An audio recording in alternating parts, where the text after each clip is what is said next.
Welcome to the Starter Girlz Podcast, your ultimate source of inspiration and empowerment. We're here to help women succeed in every area of their lives: career, money, relationships, and health and well-being, while celebrating the remarkable journeys of individuals from all walks of life who've achieved amazing things.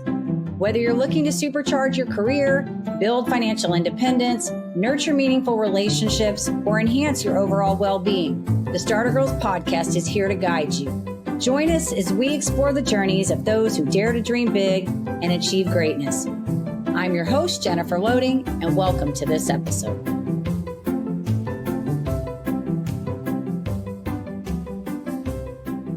Welcome to another episode of the Starter Girlz Podcast. I am your host, Jennifer Loehding, and wherever you are tuning in today, we are so glad to have you.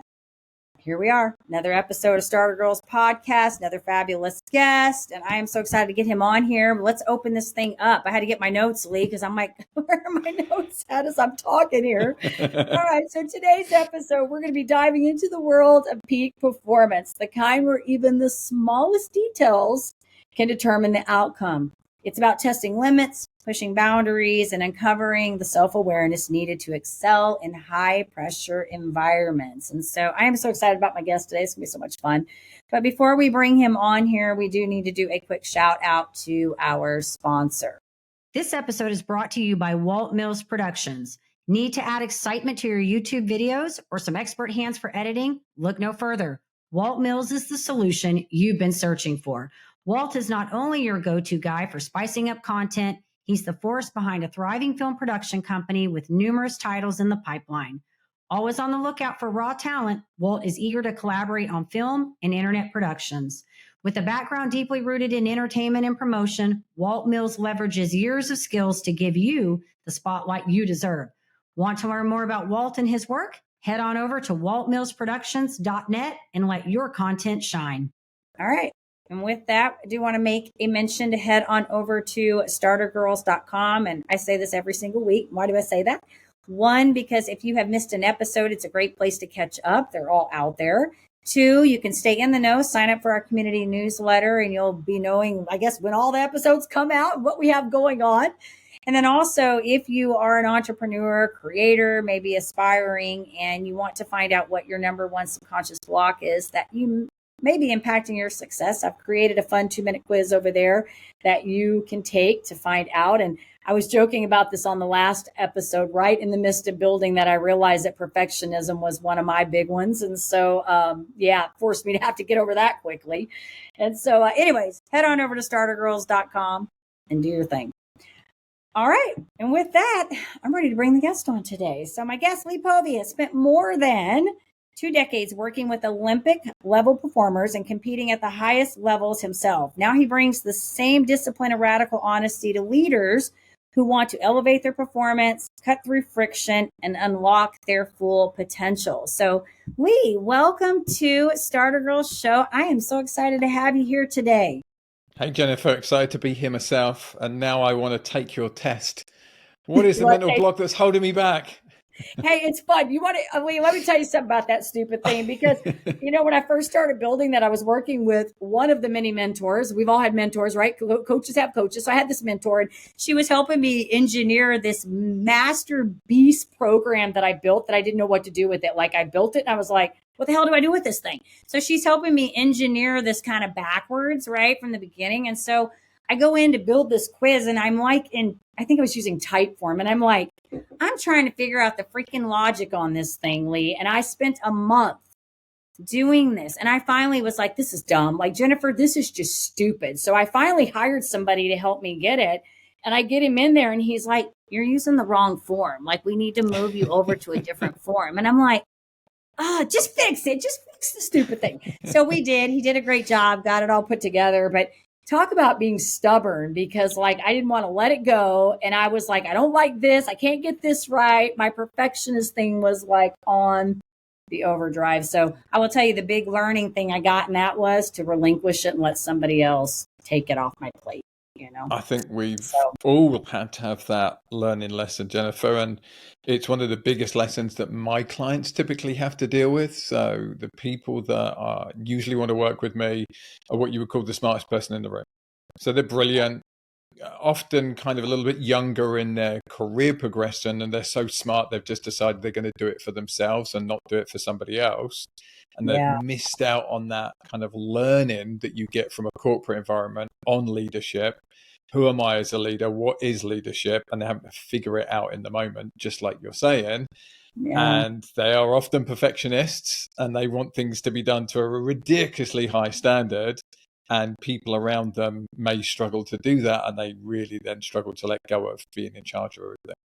Yeah, in all the years I was in Mary Kay, we used to talk about delegate, delegate, delegate. And and I would say that even to my teams. I would, tell my teams that it would be something as simple as, getting enough money together to have somebody help you in your home, whether it be like you're cleaning or help you with your children, whatever that was, because you're trying to run this business. And it's so funny. It's kind of like, the accountant being the accountant, and then they can't do their own checkbook or something, so sometimes I have to tell myself, Jennifer, you're talking about that, control and delegation, letting go of that perfectionism. Don't be boggled down by those things, And so I've really have started to, when I get in those places, just pause and go, okay, how effective is this? Am I just stupidly going through this because my stubbornness wants to figure this out, or can we just let this go? And that quiz was one of them. It just took me a minute, so we all learn, I guess, right? Hopefully. That's good. Yes, hopefully, right? Not everybody learns. Some people keep doing the same thing over and over and over again. I might be one of those. It has to, I don't know. I don't know if you're a stubborn one, but some of us stubborn people have to hit our heads a few times or stub our toes. And then we're like, okay, enough is enough. You're done. I used to be. And then there was a shift for me when I was working in real estate. So I was working for a corporate company. This was my first real adult job. And I realized that kind of being defensive didn't get you anywhere. Right. And saying, I've messed that up. How can I do better? Whether it be to my boss, whether it be to a client, there was this mental shift of, I don't have to be perfect. I don't have to get it right every time. And actually, people like me more for that. So although I have a very strong internal drive to do things very well, I'm also now pretty good at saying, yep, I got that wrong. How can I redo it? Or, yeah, you're right. I forgot to call you. How can I make it up now? What can I do to make it right? And it's a breath of fresh air, really, with how kind people actually are if you're honest. Now, if you're defensive, most people really react to that. If you're honest, people react completely oppositely. I was just going to say that you're absolutely right. You talk about that. It just kind of diffuses the energy because when you come up defensively, combatively towards somebody, they immediately are going to respond in like nature, right? Like kind. Yeah. And so if you come at from a place of honesty and integrity and humbleness, I think, or maybe just humility and say, hey, I messed up or whatever, then they're much more willing to accept that and work with you than, that the other. And I'm with you on that totally. And I think I don't know what that, when that occurs for people, because I'm like you, that I do tend to kind of go from that place of sometimes I just have to pause and be like, hey, is this worth it at this point any longer, fighting for something or double downing on something and just go, And what are we even fighting for, Jennifer? Typically it's fighting for your own ego and that's it. Exactly. So, all right, Lee, well, I want to talk about you. We've already had us a great conversation. Here we go. Talk about Lee, though. I want to talk about you, your background, how you got to where you are with these elite, people that you're working with and these clients. What brought us to this place? You as an athlete, tell us a little bit about your background.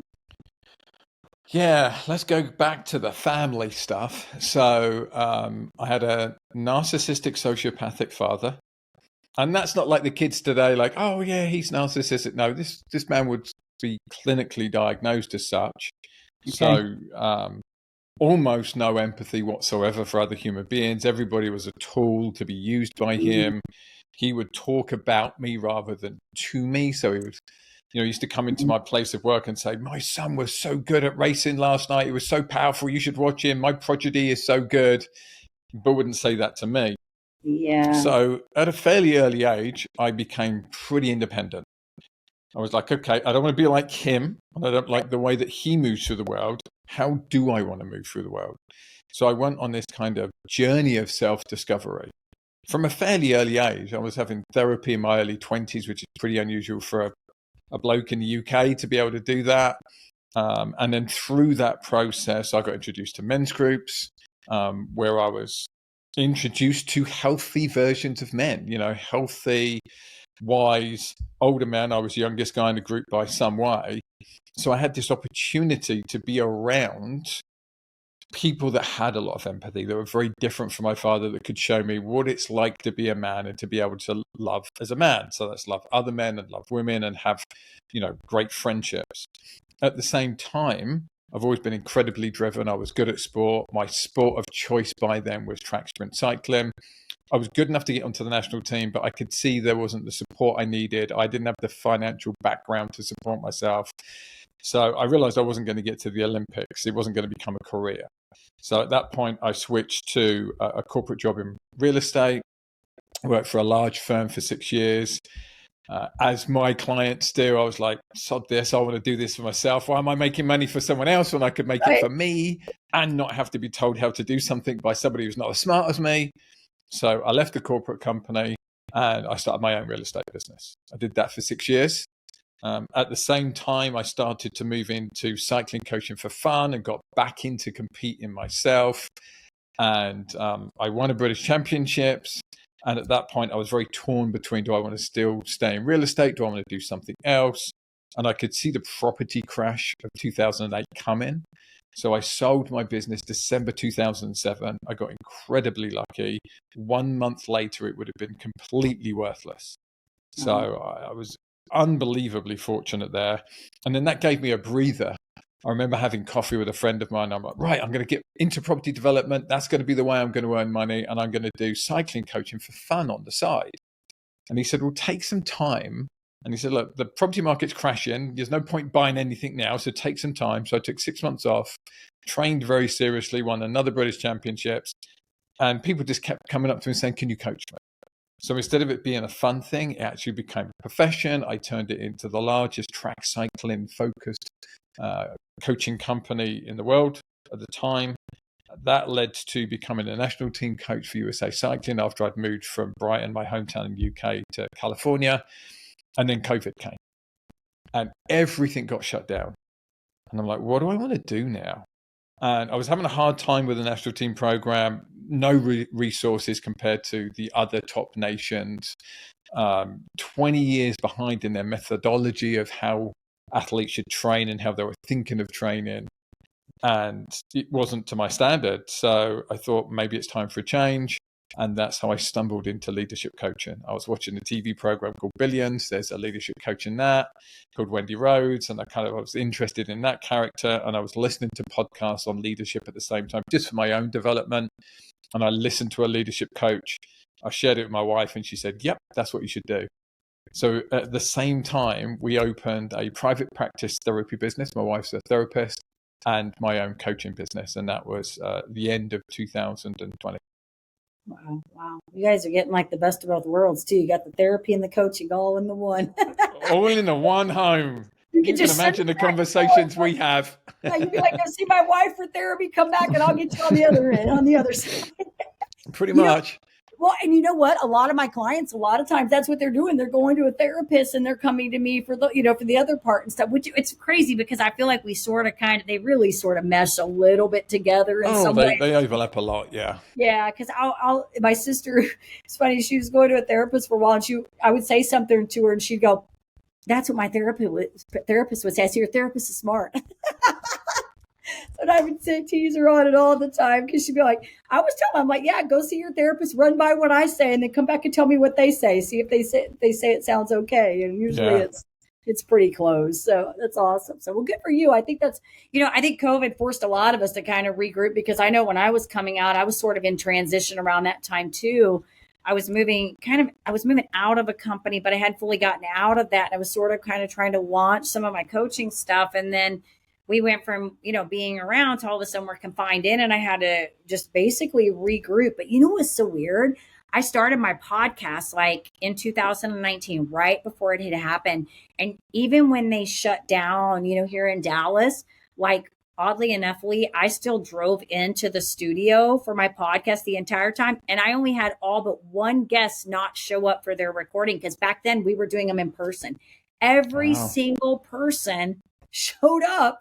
We weren't on top, like on top. They were, but I'm not kidding. It was only like one person didn't show up that whole time back, because I think we were so itching to get out, and that was like our only, like, we got a podcast. Let's go. We got time. We're going to get out of the house. One day we're going to do the podcast, I can't, So, looking back, it's what a weird time. And I can't believe we did right? that. When I can remember walking around the block and then seeing people and like, are we allowed to walk past each other? Is that smart? Like, is that risky? Like right at the beginning when we didn't know how bad this thing was. Yeah. What a weird time humans have been through. I know, right? And so I think it taught us a lot and forced us to evolve. Some good things came out of it, right? Like you would have maybe not been doing what you're doing now had you not had a little bit of. It was a wonderful opportunity for me, and I'm actually very thankful that it happened for me and my wife, because it gave us an opportunity to change what we were doing, and in such a way that we could do it from home. Before that, I likely would have had to be traveling a ton, and she would have had to have a brick and mortar practice. And now everybody's used to doing stuff on Zoom. We were able to move to that, and we both work from home, and it's a wonderful lifestyle. I know. Well, and just case in point, these podcasts, right? Because when I first started, I was going into the studio, and now I can go in. I mean, there's studios here. I can go in and do them, but I'm like, Lee, it's so easy to hit a button. I've been on platforms now. You can just hit a button, and jump on. So yeah, I've been on well over 100 podcasts now, and I've done 2 in person. Yeah. I think most now, I mean, the way they developed everything now, I mean, they're just almost, I mean, it's still, I mean, going in person, I think still is great energy and a lot of fun. I love it. I released one this week that was in person, and it's just fun to have that. But I mean, you can still have these great conversations across the camera, it's so easy to hit those buttons. I'm telling you, so good for you. So I love all this. I would love to know, like, with these, because I shared with you a little bit that in our house, my husband was an endurance athlete, and I was also former marathon runner. Neither of us compete at that level. It was funny, the other night he was sitting on the couch, and there was a guy that I interviewed a while back that he's in his 30s now. We're in our early 50s. And this particular guy reminds me a lot of my husband when he was starting out. It was this whole thing where he told the story about he didn't want to get the dad bod. They were having young kids, and so he started running, and then he started realizing he's not a bad runner, and he's getting PRs, and so then it turns into marathons. Well, that's how it all started. My husband was a 5K, 10K, half marathon. Then it went up to these 100-mile races, right? So the other night, he's sitting on the couch, and I'm talking to him about Andrew, the guy that's young. I said, yeah, you should meet him. He probably wants to learn from you because he's like a young runner. He's probably going to turn into a trail runner. My husband's like, yeah, maybe I should start running some trails again. And I'm like, oh, good. We're going to start this all over again. I mean, he was like in it, and so I'm sure you, as an athlete, you get that every little detail, the training, the routine, the practice, everything that goes with that. But I would love to know from you, some of these people that you're working with, what is it that you feel like sets these high level achievers apart? What makes them, in your mind, a little bit different? Yeah. When I think back to the best sports people I worked with, obviously there's a genetic component. You have to have a level of physical ability. So there's that high level of physical ability, number one. And then number two, curiosity. I found the best people were the most curious people, and they were asking the most intelligent questions, and they were thinking, right, how do I do this better? And they had that desire to look at everything, analyze everything, and think, how could we do this just a little bit better? And working with them was so much fun for me because it felt like you were a team looking at this project of what is the project of making you better. And that's exactly how it feels with the leaders that I work with now. They come to it with a lot of curiosity. There might be a bit of defensive-ness at the start of like, what is this and why do I need to do this? But once they figure out the value of having somebody that can reflect things to you and the value of somebody who has lived what you're living and can kind of share some of that experience, very quickly it just turns into curiosity, right? How do I do that better? How do I show up like this? How do I motivate my team? How do I communicate with this person to get the most out of them? So I would say the highest performers I work with, there's a high level of curiosity and a deep need to understand things. That's the people that I resonate best with. They really want to understand how to do this better. And they get a lot of personal satisfaction, not just from doing the thing, but understanding about it and doing it at a level that feels good for them. Yeah. And it's interesting that you say this, because I feel the same way with, I mean, just people. I mean, I think it's a difference of walking in a room with somebody and you've got somebody who comes in with ideas versus somebody that has no ideas. Or because to me, that the curiosity, that all goes together, right? It's like you put two people in a room and you present them with the challenge, and one person is going to go, okay, there's no way, we're done. That's over. And then you got the other person over there that's their brain is going, okay, what else can we try? What else is there? How can I change this? How can I and so I think that those are different kind of people, right? Like those are different kind of people. Yeah. And it drives me crazy, the other because I tend to be the other way. When I go into a problem, I'm looking at, okay, if I absolutely don't have another idea or another way to try something or another way to ask to say, how can we do something different? Then I'm sad. I'm just in a bad place. It's just not good. And I think there's only been, I will tell you, there's been one time in my life where I felt that, and that's when COVID hit. When it first hit, I panicked because we were to get back, not to hone in on that, but just to tell you, that was the one time where I felt what you're talking about, that you don't want to work with somebody, because I felt like we were stuck, like we were being confined and I couldn't see a way out, right? Light out, right? So, but that's probably the only time I've ever felt, because most time I'm like, even with the problem, I'm going to be okay, we just need to pause and we need to seek resources. We need to talk to somebody. We need to ask questions. We need to dig. We need to do more work. We don't have the answer yet. We haven't figured it out yet. Luckily, I have very many smart friends. So I run one of my smart friends, who's a professor of physiology at the University of Utah. Okay. And I said, how is this going to play out? And he was like, this is what's going to happen. And kind of talked me through how COVID would progress, how quickly it would progress, what would happen, like how we would kind of get to some kind of solution. And that made me feel, okay, I get this. I get how this is going to play out. I just need some patience. At that point, I was still running the national cycling team. And I was like, what are we going to be able to do? The velodrome was closed for 18 months where we trained at. So we just went and found an outdoor one and trained there instead, and just found ways to make it work. Yeah. And one of the big things that came out of that period for me was realizing how important connection is. Mm-hmm. Before that, I thought, I didn't really like people. And what I realized was, actually, I like people. There's just a limit to how much people-in I can do. Yes. Yeah. And in that role, I was doing too much people-in. I was doing too much time with people, and I was always burnt out emotionally from just too much time with people. So then being able to be much more intentional how I created that coming out of COVID, friendships, the work I do now, and getting it to this level that is manageable for me, that's made a huge difference to me. Like, my enjoyment of life has gone up massively, because now I really enjoy every engagement, be that friendship, be that work, be that with my wife, rather than feeling like I was burnt out the whole time. So I learned a ton during that process about me still. And this was, I was in my late 40s at this time, and I still learned a ton about myself.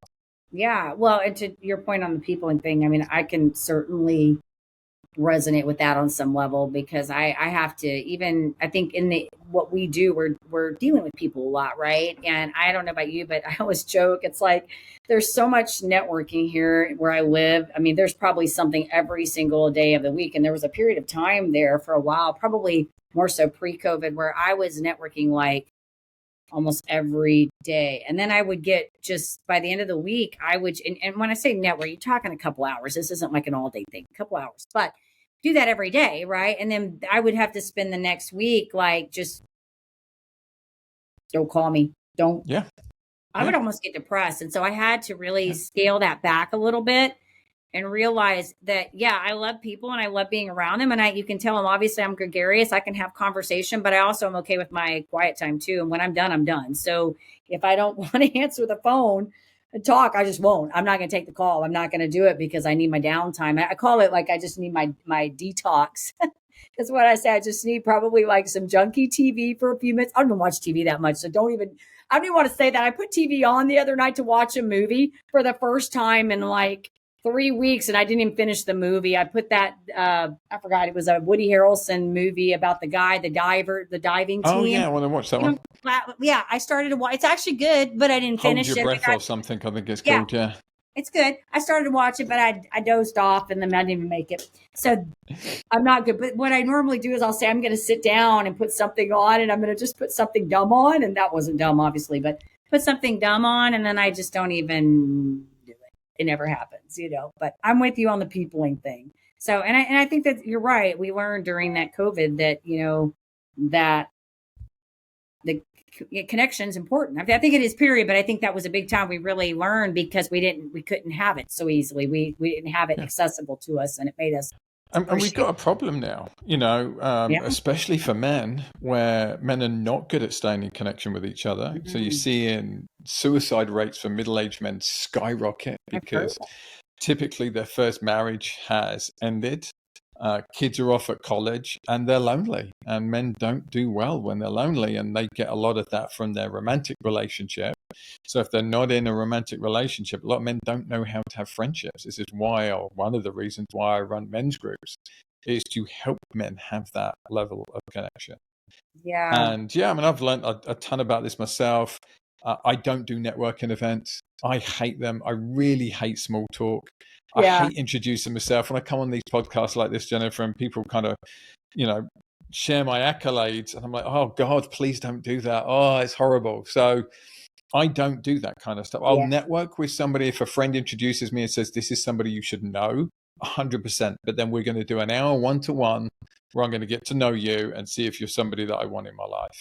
But a network event where I was meeting 20 or 30 people at a time and you're going around and you're 2 minutes saying hello, that is torture for me. Torture. Well, I will tell you, I'm not very good at that either. So I don't do any of that part of it. I'm actually running. It's funny. We just started a group here, and it's so weird because we're kind of disrupting the way networking goes. It's more of what we're doing is more of like nobody stands up and does elevator pitches. Nobody passes out business cards. It's more of like a workshop. I do icebreakers where they actually have to talk. Like it's more like a one-on-one. It's not everybody I do things where they actually get to know people, because I hate those surface level conversations too. I'm not good at this. I mean, I'm okay with it. Hey, how you doing? But I always tell people, if you hang around me for any period of time and you're looking for stupid talk, you probably want to get lost. It's not going to happen. You're going to think when you get done with me, and you're probably going to be tired. You're going to be worn out because I'm going to make you think. And if you tell me something stupid, I'm going to challenge you on it, because I'm going to tell you you're not thinking. So I warn people and they know, but I'm with you. I have to do, if I'm going to do that, like I don't do very much of it. Occasionally I will. But that's why I started leading one, because it was more like I would go into these and I'm like, I like meeting people, but I didn't like all the stupidry of the networking game where people would go in and start tossing business cards at me. I'm like, I don't even know who you are. And if we didn't have a conversation, your card's going in the trash when I get home. Like, I'm just, or then the people they do this sometimes. They'll go through these lists and then they'll send me an email and be like, hey, it was so good to meet you. And I'm like, who the hell are you? I don't even know who you are. Where did we meet? Like, I have a very bad memory for names. Wonderful one for faces. If I've met you in person or I've seen you on the screen, I'll remember you. Exactly. But terrible one for names. So people reach out to me all the time and say, hey Lee, how are you doing? I'm like, I have no idea who you are. Yeah. Well, I have my picture on my card, so if I give it out, most people remember because of my picture. They're like, I remember that one. She was the chatty one. I did that back in my real estate days. We were the first real estate company in Brighton, my hometown, to put our pictures on our cards, and all the other real estate agents took the piss out of us and were like, oh, why are you doing that? That's really lame. The customers loved it because they knew who was going to turn up. You. Yeah, well, one, they remember you, and two, they felt safer because they knew who was going to turn up to their house, because we sent them a card saying, this is the person that will come and do your valuation for you. So they knew already who was going to turn up and what you look like. Right. No, I agree with you, Lee, but I'm with you on the whole networking thing. I have to work myself in. I don't do it very often. I sometimes show up every now and then but like I said, we started a group now and I'm actually loving it because I feel like we're more purposeful about what we're doing. We're really about creating connections, and not, I mean, yeah, we do icebreakers to get them talking, but they're actually fun. We did last week, we did I don't know if you remember Mad Libs, where you would Yeah. have to ask okay, so we did it that we had them partner up and we did a Mad Libs on their talking about what they do, like who their client is, how they're helping their client, what their methodology, because a lot of them get stuck on, they'll be like, I'm an insurance agent. Okay, well, who cares you're an insurance agent? There's lots of you out there. What makes you different than every other insurance agent, right? And so we had them do that. What was so funny, Lee, is watching them. We're walking around the room and they're laughing, like they're having these conversation over these stupid Mad Lib things and just watching the energy in the room, which is what I was trying to create more of this relational type engagement versus just, oh, here's what I do. Call me. Because that isn't going to happen, right? Yeah, Esther Perel has a really good game. I'm trying to think of the name of it now. Where do we begin, or something like that it's called. And it's all of these questions that you have to answer about yourself and kind of present a story to the group. So it's a storytelling thing. Brilliant. Me and my wife use it when we have dinner parties and people love it. It's so much fun.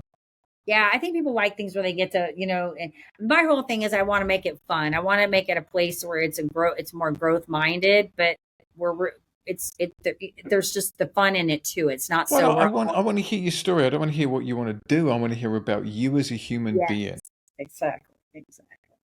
So I get it. That's why I'm saying I get it when you say all that about the small talk and stuff. And so all my stuff I do, I just I'm a kind of a disruptor. I don't go along with the flow very well. So I'm like, we don't like networking. We're going to start our own. We're going to create our own group and we're going to hand select the people we want in our group. It is a membership type thing just because of the organization we're affiliated with. But I love it because we're actually getting to go in and kind of sort of craft, sort of like you're picking your clients that you want. We're crafting the people that we want, the leaders that we want to be in our group so that we have high level people in there that want to participate and come to the table with ideas and curiosity and not just, oh, we're going to do this again. Or, oh, I don't want those. Sounds fun.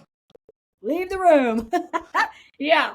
Anyway, so fun stuff. I had a question for you and then I forgot what I was going to ask you. So what, when you're working with your clients, we talked about kind of things that set them apart, the curiosity and stuff. So what does it look like when they're working with you? You mentioned like this 1 hour or how is a half hour you said where they sit down and they have this one-on-one with you to work to kind of get to know them and find out if this is somebody that you want to work with. So your initial stages, I'll usually have it depends on the type of contract. So most of my contracts, I am coaching multiple people in the same organization. Gotcha. Okay. So I will typically have an interview for me with 2 or 3 people in the organization. Typically starts with somebody in kind of HR or people resources. Then I'll probably speak to the founder, stroke CEO, and then maybe one other person there. And what I do is I help leaders be better versions of themselves as themselves, but then also in relationship with other people. So I typically do one-to-one coaching and then group coaching. Okay. And the group coaching especially is unbelievably powerful to be able to get a group of leaders together that may be misaligned and then let them kind of iron all of that out with the safety net of me being there. And I just make them feel safe. My job is to make them feel safe. Yeah. Allow them to be able to speak to each other. I'll decode if I think they're not able to hear each other. Like what I'm hearing Bob say is this. How does this sound to you, Frank? And kind of decode everything for them, interpret it so that I can understand what's going on and they can understand each other. And I find those sessions super useful. Everybody leaves those feeling closer together, more empathy for each other, more human, and then much easier for them to work kind of closely and understand that they're there to have the same aim. They're not, they're not in competition. They're not fighting with each other. They have the same aim, which is whatever that business aim is. Share the same goal. Do you have a particular a mentor or a philosophy, I guess, that I know, like for me, I might back it up and then we'll come back to this. I know like when I start working with a client, like I have several, like they'll ask me like books or whatever. Like I've read a lot of books. I'm sure you have too, but I have like core books that I tell people to read all the time. Like one of them is 5 Dysfunctions of a Team by Patrick Lencioni. I love that one. I love the Getting Naked. I have several by John Maxwell that I like. So I have these, I have a book. I love the book Spin Selling because it's great for talking about how to close deals and stuff. And so I have these, and when I sort of kind of put my practice, my methodology together, I went through like all the years of my Mary Kay and then all the things I trained. And not that these are rocket science, but I sort of developed kind of my own little formula that I said, this is what I did to help me get through those hard things that I had to get through, help me get through my marathon run, like probably like you did, right? So are there any particular like mentors that you attribute your work I'm sure there are, but any that stand out in your mind that you attribute your work to? God, so many. I figured that's why I said I know there are. I know you're probably like me. There's just so many. I like having a very deep toolkit. So this is how I view leadership. So I view leadership as it's our job to adapt ourselves to meet the people that we're leading where they're at. So if somebody says to me, right, I have a leadership style, I immediately think, well, then you're going to be stunted in the people that you can work with, because it's only people that can respond to that style. So I want to have the widest breadth of ability to connect with humans, to understand other human beings as possible. So the model that I use is, let's establish who you are first. Like, who are you at your genetic core? What kind of qualities do you bring to the world? And then what did you learn through your family system that now as an adult is getting in the way of you being your purest version of yourself? So that's kind of how I look at the coaching. And then we go to, where are you now? And where would you like to get to? And the coaching is the gap in between. So between where you are now and where you want to get to, what will need to change? What will you need to learn? What will need to happen? What do you need to let go of to get to where you want to go to? So that's my coaching model. And then when we talk about mentors, I really like the work of Adam Grant, organizational psychologist. I think he's super smart. Obviously, Brené Brown's work I really admire. There's a group called the Conscious Leadership Group. They have a book called The 15 Commitments of Conscious Leadership. That's a book I often give to leaders. But I'll also share things like Man's Search for Meaning by Viktor Frankl. So kind of we can have that deep... read that one. Yeah, so we can have that deep understanding of how human beings show up. There's a book called Feel the Fear and Do It Anyway, which a friend gave to me when I was young. And I got that by Susan Jeffers. And I thought that was a really good book to get you to start understanding what you can control, what you can't control. I read a lot of psychology books, a lot of therapy books. There's a book, Adult Children of Emotionally Mature Parents, which I give to a lot of my clients so that they understand where the baggage that's getting in the way. So if you're listening to this and you do something and you go, why do I do that thing that I don't like it? Why do I show up like that? I don't like it. That's the work that I really like doing, is helping you establish that part of yourself so that you can start to let go of it. And it's not a case of it is wrong, because that shield we took on as a child helped us get through our environment, our childhood, our schooling system, wherever we grew up. And then as an adult, it's getting in the way, but it was a protector to us as a child. So if you know anything about internal family systems, which is a therapy model, these things, they call them protectors, because it helps you get through your childhood. But as an adult, they get in the way. So I like to establish those. We give it a name. One of mine is tyrannical Einstein. So my way to deal with my father was just to be smart and control everything, but be a tyrant about making sure everything is completely controlled so that I could be safe. As an adult, that doesn't work as well. Adult people don't like being controlled. So it's how I let go of that need for control and trust that I will be safe and okay without it. Yeah, no, it's good. It's good. Yes, I do study a lot of that. One of the mentors that I worked with, he was from Scotland. His mother was a psychologist, and I learned so many things. I worked with him for 2 years solid. I mean, he was a pretty penny, very costly, but he was good. And it gave me a lot of, he's the one that helped me build that big program out that I told you that I built and I didn't know what to do with it.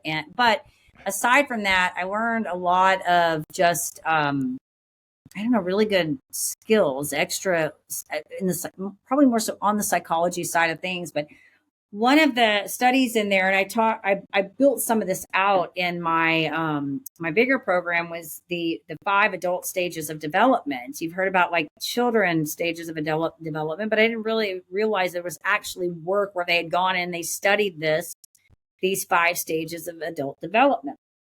crazy thing is, once you learn these kinds of things, it's hard to unlearn them. Like once you like get them, then so now what's good about that is you can, I can go around and I can watch people and I can be like, okay, they're in imperial stage right now. They're being self-centered right now, But one of the things he said that was remarkable in this is he was talking about like our health, like how we operate, because we as higher level thinking may be at this level, but because we're dealing with so many people in the day, we're bouncing up and down in these dialogues, right? Which is what you're talking about, allowing leaders to adapt to their people, because you've got people in all spectrums of that 5 stages. And so even though you may be here, you might be talking to somebody down here in an imperial mindset, which means they're a little bit self-centered, and you're trying to navigate as a leader how to deal with that. And if you're returning like behavior to the imperial mind, oh, good Lord, you've got a mess going on. Like you're going to have like a lot of crap going on. And that's where the good leadership comes in, because you've got to be able to weather through that and be able to stay grounded and level-headed and try to meet them in a place where you can help them win, right? Not be combative. And so what you're saying is so right. But that was a big thing for me. A big shift was when I went through and learned that, and it gave me a little bit of, I guess, also some freedom to understand why I get frustrated sometimes, because sometimes people do things and I don't understand why they do them. I'll be like, why do you behave like that? Like, it just frustrates me. Why? Because I'm such a big thinker. Like I think up here on a higher level. I don't want to say on maybe smart. I'm just saying I think abstractly. So I look at a situation. If I see 2 people doing something, and to me the solution's easy. To me, shut up, stop talking, just pause. Both of you stop talking right now. Don't say, because the next thing that comes out of your mouth might be a problem, right? And so for me, I can look at a situation a lot of times and I can just go, oh, well, to me, it seems very easy what to do. But for somebody in the midst of that, they're looking at and they can't, right? And so I think that, it for me, it gave me this kind of freedom to go, okay, Jennifer, this is why this is this way, because you've got these people all operating on these different levels. And the reason you're getting frustrated is because you're having to deal with these situations that you don't understand. And as the leader, you're having to pause and try to navigate those situations, right? And so it's taught me, it's not perfect. Obviously, we're continuing to grow every day, but it's taught me to have more patience and empathy and compassion, and to just, I think the biggest thing, Lee, pause. Yeah. Just pause. I think there's a couple of models that spring to mind that I really like using. And before I do that, I just want to acknowledge some of my mentors that I didn't acknowledge. I was thinking as you were talking, and I've had some great coaches, Adam and Bade Quiney, and I did their program called The Forge for 9 months, which was life-changing for me. I had a therapist, James Clifton, for 20 years on and off in the UK, and I just got unbelievably lucky. He was so good. And when I came to America, I tried a bunch of different therapists, and none of them were as good as him, and went back to him originally, and then went into coaching and started working with coaches. I had a personal coach, Sarah Snyder, that was super useful to me, and also just to understand how I want to coach. So not just to be coached, but also what qualities do I want to take from them that I admire, that I want to put into my own coaching. And then I'm thinking about what you're saying about meeting people where they're at. And I think there's a couple of models that really help. One is the difference between content and context. Right. So I often find when people are in these discussions and arguments, and there's an outside observer, you're looking in and thinking, why are you arguing about this? It seems so petty. And it's because they're arguing about the content instead of the context, which is what is the human need that they have. So an example for me might be, we agreed to meet at 6:00 in the evening. So I turn up at 6 and you turn up at 6:15, and I'm annoyed with you. Why are you late? And you're like, well, it's only 15 minutes. It's not a big deal. And it was busy and I couldn't park my car. And why are you now getting annoyed with me? And we're arguing about the time, but the time isn't what matters. Right. What matters is my context there is I felt alone. And I felt that you didn't care for me because you didn't get here on time. And I'm embarrassed because I'm sitting by myself in a restaurant. Your context is, maybe I'm really busy and I'm making an effort to be here with you and fit you into my busy schedule, and I'm only 15 minutes late. Right. I help people share the context. And what happens is when they share the context with each other, we're able to have so much more empathy. Because when I say to you, I felt lonely, when you weren't here at 6 o'clock, you can go, oh, I get that. Oh, I'm sorry. And Yeah. when you share with me, you know, like, I'm super busy and I really want to see you, and it's a struggle for me to fit this in. I'm like, oh, I can wait 15 minutes for somebody who's super busy. I get it. Say that because I like that. I hadn't heard. I had the context versus the content because I what you're talking about. I agree with you. That's exactly what I do. I've never heard it quite put that way. So I like that you're putting that, because it does. I think people often, the defensive reaction is to get hung up on the time thing, but it's really the way they felt, which is the context, right? Yeah. But that's the part they have to learn. People have to learn to. And I like the way you're putting it, because it's actually, to me, it sounds a little more logical because you're giving it these names. We're having now, it's a thing. It's a context versus a content versus now we're talking feelings, which is hard for a lot of people to express, right? So yeah, well, that's good. When we think about it, as little kids, so if you watch little boys and girls, they both have the same range of emotional responses. Right. This fallacy that women are more emotional than men, not true, and absolutely not true in my experience. I know as a men's group leadership coach, right? I run men's groups. I'm very passionate about it. I have plenty of emotional men in my groups. The difference is that men are typically taught out of understanding their emotions. Yeah. So we say things to little boys like, man up, don't show your emotion, be tough, don't be a pussy, and anything that's kind of, like a sexist slur or a homophobic slur. That's the worst thing you can have as a man. Don't be weak, don't be like a woman, don't be a pussy, don't be gay. All of these kind of slurs, which are ridiculous on their face, because women give birth, something that men can't do, which is the toughest thing that a human being does, number one. Yeah. So why are we even saying that? But so we're telling men that this whole part of their being, this emotional response that we all have, it doesn't disappear. We tell them to turn that off. So then they don't understand their experiences in the world. So what I teach men, and I teach all humans, but particularly men, is emotions are data. They just tell you about your experience in the world. They're not good or bad. Like, I hate when people talk about negative emotions. We might have a negative experience that goes with an emotion, but sadness and fear and anger, they're not negative. They are telling us what we're experiencing. Often when we're angry, it's because somebody's pushing a boundary. Okay, what do I want to do about that? What does that data tell me? When I'm sad, it's typically around loss. What does that tell me? Does that tell me I want to create something else in my life if I'm feeling loss in this section of my life? So I like to get people to think about emotions as data. I want them to be able to understand where they're at. I give them 6 emotions to work with: joy, fear, anger, sadness, interest, and disgust, so they can locate what's going on for themselves. Sadness can be melancholy to distraught. Joy can be ecstasy to mild contentment. It's a big spectrum. And I listened to this Brené Brown podcast, and she was like, our team has established 83 emotions.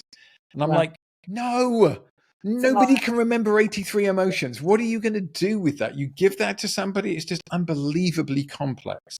Yeah. My wish in life is to make things so simple that people can reach into these tools, use them really easily, go, oh, what am I feeling right now? I'm feeling some joy. Oh, a lot of joy, a little bit of joy. What does it tell me?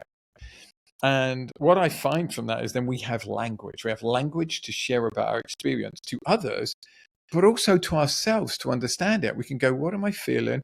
Okay, what does that tell me? Joy, right. Why am I feeling joy in this moment? Oh, because I'm with people I really like, right? How do I create more of that? Right. People think of, say, happiness as a destination. If only I do this, I'll be happy. Not true.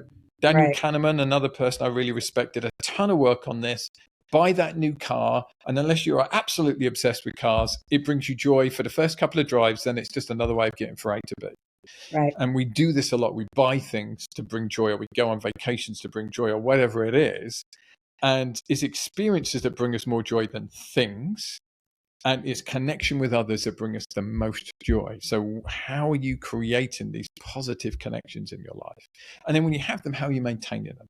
Me and my wife have a date night every week, and we have a script that we go through in the date night, 3 to 5 appreciations for each other. Then it's like tasks that we have to do. So we have a task list, who's doing which task, who's taking it on, have you done it yet, check in, a little bit about our finances. And then booking something for joy. So any holidays we need to book or activities for us as individuals, not necessarily as couples. And then we get 2 grievances. What is it? What's something that I'm doing that's annoying you or that we need to sort out? We do that every week without fail. Love it. And it's so powerful. It really keeps our relationship on track. Yeah, I love it. Okay, let me ask you a question, because I know you're organized. You guys sound like you at least I know organized. Do y'all have this like on a sheet that y'all are writing this down when you come in, or do you just have it memorized now? I have the script on a sheet, and you can go to my website and actually get it. I've got a resources. I'm going to go to your website and get this. I've got a resources section on my website. You had it. It's called the Couples State of the Union. Let me just check with my VA that section's gone live, because she's just building it out, but I think it has. And if not, sign up for my newsletter and I'll send it to you. I need to get it. I'm going to show my husband this. I'm excited. I'm like, I knew you had a forum. I'm like, you got to have a forum for this. I'm pretty good at remembering those things, but we'll get it out and still work through it to check that we're doing it. No, and my wife keeps a task list, so she has a special diary just for our task list, so she brings that with her each time that we have the day. I love it. Well, because you're you know what I like about it is that you guys are making the time to sit down to have the important conversations, because that is, we're not going to get on, that's a whole nother show we could do about couples, right? But my point to this is that's a lot of the problem is the disconnect, right? Not having the conversation. So I love that you guys you're actually taking the time to sit down and work through that and have that, even if you don't follow everything, exactly, but you're getting to going through those important conversations that need to happen. So. Yeah. And, I want to pause this here for a second and relate this back to leadership, because it's exactly the same in work relationships. Bingo. Typically, I go into an organization. The organizations I work with are typically kind of 20 to 100 people. They're scale-up companies. They have a good product or service that's doing well. The company's expanding rapidly, and the leadership is struggling with that expansion, right? They need more tools. I come in and help them with that. And one of the first things that we see is there's not enough feedback. I'll go in and I'll speak to people, and they'll say, I don't know how I'm doing. I'm worried I might get fired. And I'm like, why? Because I don't get any feedback. So often we have to implement feedback quite quickly. And what I find is people don't give feedback because they're scared. They're worried they're going to offend somebody, that they're going to do it clumsily. So I teach workshops on giving feedback because it's such an important skill that most people don't get taught. And, I think we should be more courageous with our feedback and try and then think, okay, I can tidy that up if I've made a mistake, or if I offend you, let me take that back. I didn't mean to say it that way. This is what I meant instead, rather than not giving feedback. And I see this in all relationships, work relationships, romantic relationships. We're scared of giving feedback. So the feedback comes out sideways when we're annoyed, instead of coming out clearly as a separate, this is a feedback session. And the same in work. Your boss gets angry and shouts at you, instead of, hey, I saw you do this thing. I think we could do this a better way. Let me share some tips with you.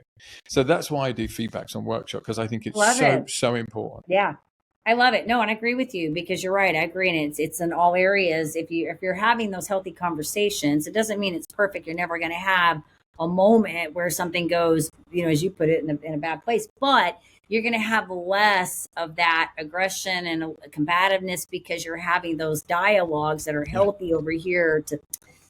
I love it. And you're right. It's in all areas. It's not just in relation. It's in your leadership at work. It's all areas. That mentor told me, how you do one thing is how you do all things, Lee. Yeah. And coming back to the content versus context, if you can catch yourself in that framework and going, are we having a discussion about the content, or we're having a discussion about the context? What's the context here? And if you can keep bringing yourself back to what's my need as a human, what's their need as a human, again, work relationships too, not just personal relationships, you're going to get what you need. And one of the things I like to encourage people to do is share the impact. So when you do this is the impact on me, and this is how I feel. It's quite hard to argue with somebody when they're saying, this is how I feel about what you said.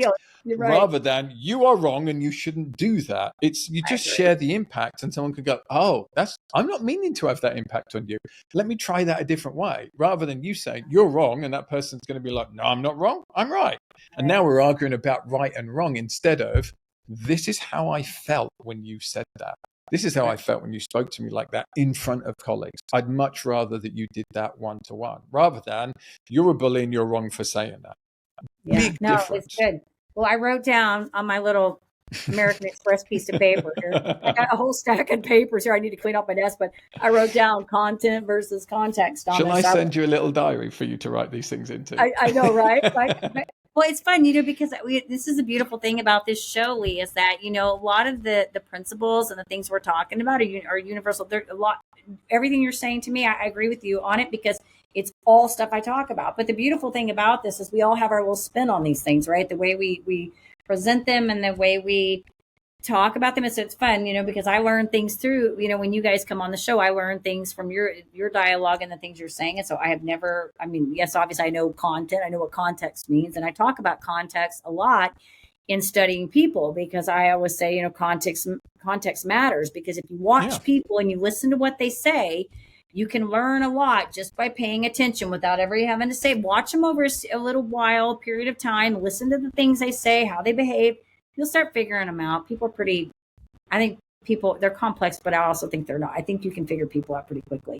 But this is good because I had never heard it put this way. So I love it. And thank you for sharing that. I think this whole episode was great, but I think this last bit that we really got on about the leadership is so instrumental because a lot of people listening to the show are in places where they're trying to either, they're leading in some capacity or trying to build a business or maybe they're leading a team. Who knows? But all good stuff, Lee. I think we all lead, Jennifer. It doesn't matter whether you are, leadership for me is being responsible for others. Well, you can also be responsible for yourself. You're leading in your own life. So how you relate to yourself and how you relate to what you need as a human being is just as vital as leading a team of 100 people. And if we all took that maybe just a little bit more seriously, that responsibility of leading ourselves and leading others, I think we'd have a more curious and more empathetic world. I do. I agree with you on that too. We sure as heck would have healthier dialogue, right? None of that surface level stuff. It would be really people would just be less afraid as well. I want to reaffirm this with people. It's okay to make mistakes in a conversation. It's okay to say something and then go, let me tidy that up. That's not the way I wanted to say that. Let me say that again. And coming back to taking responsibility, back in my real estate days where a client would ring me and say, hey, you were going to ring me by 5 o'clock. It's 7 o'clock. Why haven't you rung me? And I'm like, I'm sorry. You're right. I got waylaid. We're here now. How can I make that right for you? You can do exactly the same in any conversation. You say something, you regret it, and you say, you know what? That was meaner than I meant it to be. Let me try again. You'll be amazed at how impactful that is for people. When we double down and say, well, I don't care that hurt you, or I meant that, when we didn't, and we know we didn't, that does real damage to relationships. But when we stop and go, you're right, I could have said that better, let me try again, you're going to be so much more impactful and you're going to have a much higher quality of life. Yeah.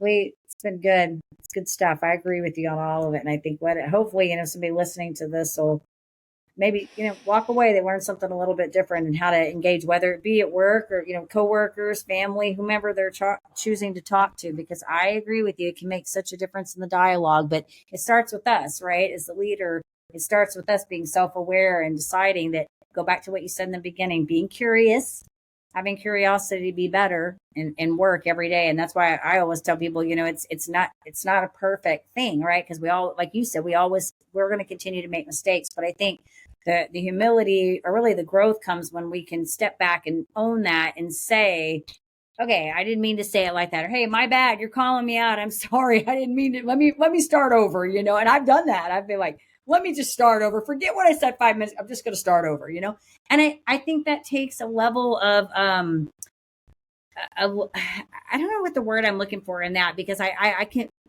and maybe you were this way too. I've been on both sides of that. I've been on that other side where I didn't have the confidence to own my stuff. And I felt very being attacked. Whereas now I've been able to separate the deed from the person.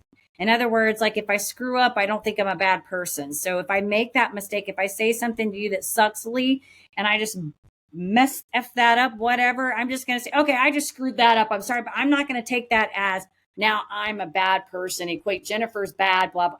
I've learned to separate those. And so that's a wonderful skill, Jennifer. Wonderful skill. And we often do that. Again, when people are talking, I encourage them to talk about the behavior, not the person. Yeah. So instead of you do this, it's when you do that thing, this is how I'm left feeling, rather than you always do this. Because nobody really always does that the whole time, all in this way. Exactly.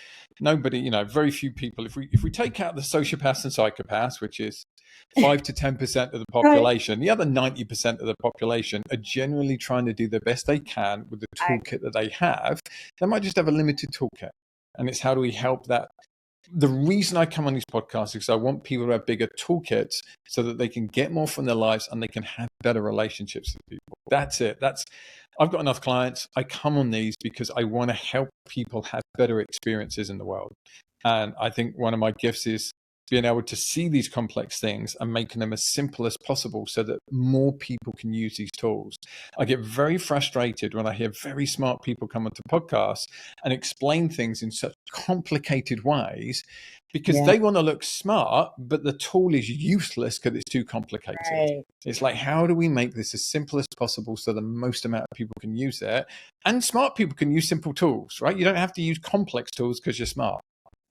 That makes me, and we won't do too much longer here because I know you got things to do, busy person. But John Maxwell, one of his latest books, he talks about that in communication. When you have speakers go on the stage and they'll say that one smart thing that one person clicks with and the whole audience is like, and he's like, do you want to connect with people or do you want to look smart? Like, which do you want to do? And that is like, I can't even tell you everything about that book, but I remember, I don't know how he exactly said it, but I just remember that part of the book where he was talking about connecting with people. And like you just said, it happens every time you'll go into a networking group and there'll be the person that raises their hand to ask the question, and they ask the question to the speaker that nobody in the room even knows what the hell they just asked. They know, those two know, but nobody in the room gets it, nor do they care, And so to your point, yes, you got to make things that people understand. And that's why even like when I'm trying to create, like, just to give you an example, like I have somebody that helps me with the YouTube on my videos, helps me do like the SEO and the titles, because I'll put things up and I'm like, ooh, I like this because I like it. It sounds fun. But then I'm thinking, okay, but I got to connect with my people. I need my people to connect with what the messaging is, because if we put some artistic message, which I might get, is everybody else going to get that, And so, yes, I think it's always about what you're talking about there, is being able to connect with people. And you don't need to be the smartest person all the time, One of the things I've had to work hard on and let go of is, as a kid who is both dyslexic and autistic, and an adult who is still both, because those things don't go away. Right. I have shame around the fact that I didn't go to university, and at school I was called the brightest kid in the school and the laziest. Not because I was lazy. You don't have the achievements in life I've had by being lazy, but because I didn't know how to work in those circumstances. I didn't know how to learn in that situation because it didn't suit me. And instead of them seeing me as a kid that was struggling, they saw me as a kid that didn't care, which just wasn't true. So now I work hard to let go of my need to be smart, and instead I work on how do I be the most impactful I can be. And that is making complex things simple so that more people can use it. That's impact. Showing up as the smartest person in the room, that's just being the smartest person in the room. Doesn't mean that you have great impact, and doesn't mean that you get other people to follow you. There's a guy called Randall Stuntman, the leadership coach, and his kind of platform is based off this thing called admired leadership. And what he discovered through lots of research was the most admired leaders, so the most effectual leaders, were those that made other people feel good about themselves. Those that spotted other people doing things well and reinforced that as much as they gave them critique, that made them feel like the best versions of themselves. And that is my journey. Instead of making people feel small because I'm the smartest person in the room, I want to make other people feel good and smart and good about themselves. And it's been a journey, and I still struggle with it, but that's the journey that I'm on. I love it, Lee. And I think you're doing awesome stuff. So I want to commend you for that. And I also want to say thank you for jumping on here. I know we had a long conversation. We probably sit here forever and talk about this stuff. I always love when I get my people, in here that are in that space and can have these good, deep, impactful conversations. Because I think there's a lot of, I don't know, I say boring conversations out there. So I like these good conversations. So thank you for coming on here and sharing with us and spilling, some of your, I call them, little knowledge nuggets with my audience. And hopefully, if somebody listening to this says, hey, I want to learn more about you, or maybe they want to get in touch with us, where do you want us to send them? Keep it on the simple theme, leepovey.com. Lee Povey on all social media. You'll find me most active on Instagram and especially LinkedIn. I have a newsletter, got about 10,000 people that I send that to now. So please come and sign up for that. I write a newsletter every week and with something useful and actionable about being a human being. So come sign up for the newsletter. Very good. We'll make sure to, Lee, when my guy does all the show notes and stuff, we'll make sure that we get the email. I used to do all that. Now I'm like, that was one of those things I had to let go. I had to learn to let it go because I was getting tired of writing it. It's like, this is the stuff I want to do, have the conversation. I didn't want to be writing the show notes in the deal. But I have a virtual assistant who does all that for me, and my God, yes. My world has changed. Oh, I know, right? Especially when you're a perfectionist, just let it go, Lee. You just let somebody take it over. It is a blessing because I have cut down like half my time. Now I get to do the parts I enjoy, which are these conversations and stuff. Yeah. So, but he's good. We'll make sure we get the website in there. That way, if anybody wants to reach out to you, they can. And so thank you again for the great conversation. It was fun. Enjoyed it. So you too. Thanks for inviting me on, Jennifer. Appreciate it. Absolutely. And of course, to our audience, we appreciate you. Hope you found this episode both inspiring and informative. And if you did, you know what to do. Do all the things like subscribe, share, comment, keep passing the information around so that we can share Lee's information and, of course, all this fabulous content that we put out. And as I always say, in order to live the extraordinary, you must start, and every start begins with a decision. You guys take care, be safe, be kind to one another, and we will see you next time.